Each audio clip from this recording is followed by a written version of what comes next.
Hey everyone, and welcome. Today we are diving deep into Adam Grant's amazing book, Think Again. But we're not just going to talk about ideas, we're building a practical toolkit. We're going to pull out the key actions you can actually use to make your own thinking way more agile, more flexible, and, just plain more effective. So, let's kick things off with a question that might feel a little weird.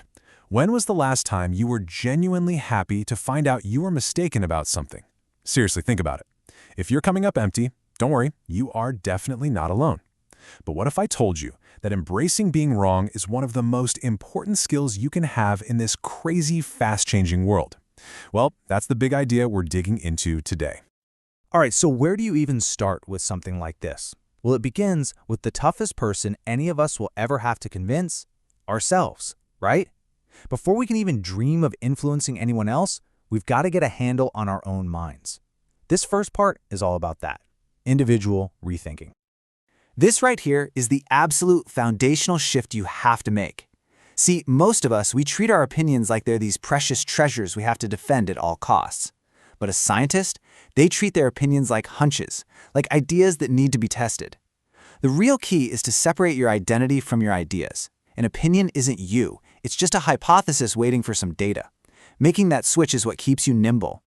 And here we have the number one enemy of rethinking, overconfidence. It's so common it even has a name, the Dunning-Kruger effect. You know what this is.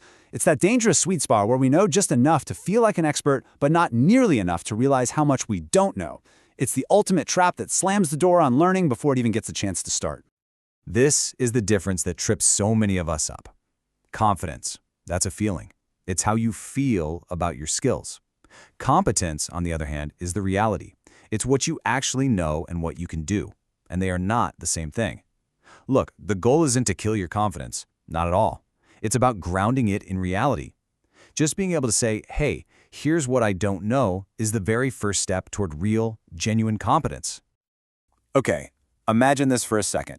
What if every single time you found out you were wrong about something, instead of that sinking feeling of shame, you felt a jolt of excitement? Because that's all it is. Being wrong just means you've discovered something new. It's a sign of progress, not a mark of failure. When you shift your focus from proving you're right to improving yourself, it changes absolutely everything. So we all have a support network, right? Our cheerleaders who build us up.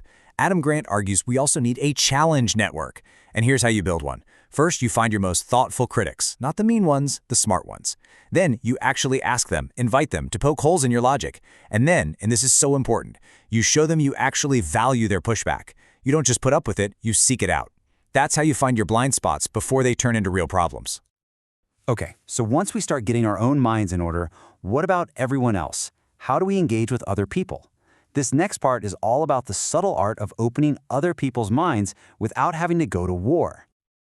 Just think about this metaphor for a minute. A war has a winner and a loser. The entire goal is to crush your opponent. But a dance needs a partner. The goal is to move together, to find a shared rhythm. Even if you don't agree on every single step, it's about collaboration, not destruction. So what are the moves in this debate dance? Well, first you find some common ground, anything to build a bridge. Then don't throw the kitchen sink at them with a dozen arguments. Just lead with your 2 or 3 best points. You also have to remind them that the choice to change their mind is theirs and theirs alone. That respects their intelligence. And maybe most importantly, you have to listen way more than you talk. You'd be amazed how persuasive just listening can be. This one question, honestly, it can be a total game changer. Instead of just shoving your evidence down someone's throat, you're asking about theirs. You're inviting them to tell you what it would take. It shows a level of respect that makes them a partner in the conversation, not just a target you're trying to hit. It opens doors that arguing and telling almost always slams shut. Now, let's zoom out a bit. These skills, they're not just for one-on-one chats. They can completely transform our teams, our companies, maybe even make those family dinners a little less tense. This is about creating whole cultures, where rethinking is the normal way of doing things, not the weird exception. The old way of doing things, it just keeps us stuck. Best practices sounds good, but it suggests we've found the final answer. The rethinking way aims for better practices because it knows there's always room to grow. Instead of punishing people who disagree, it creates what's called psychological safety, so people feel safe enough to speak up. And it stops judging things just on the final result and starts looking at the quality of the thinking process itself. Okay, this one might sound a little backward. Don't we want to simplify things to make them easier to understand? Well, not always. When it comes to really heated, polarizing topics, simplifying just creates a false choice. It's either this or that. The smarter move is actually to complexify it, to show that there aren't just two sides to the story. There are often many different, valid perspectives. Think of it like this. A coin has two sides, right? Heads or tails, for or against. It's a binary choice. But a prism takes a single beam of light and reveals a whole spectrum of colors. When we present a tough issue like a prism, showing all the different shades of gray, it invites curiosity instead of combat.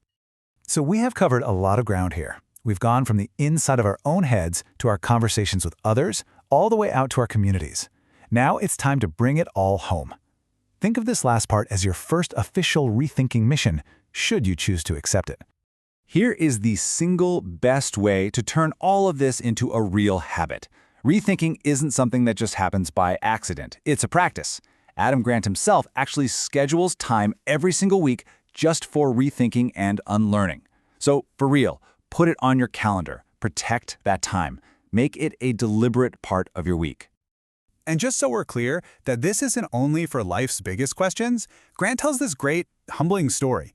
After writing an entire book on this topic, his wife called him out for how he pronounces mayonnaise. It's just a perfect little reminder that rethinking applies to everything, big and small. It's a lifelong journey that keeps us humble and keeps us learning. And that brings us to your mission. Don't try to change your entire worldview by tomorrow morning. Just pick one thing, one comfortable opinion you hold, one belief you haven't questioned in a while. So I will leave you with this final thought. What comfortable opinion will you challenge this week?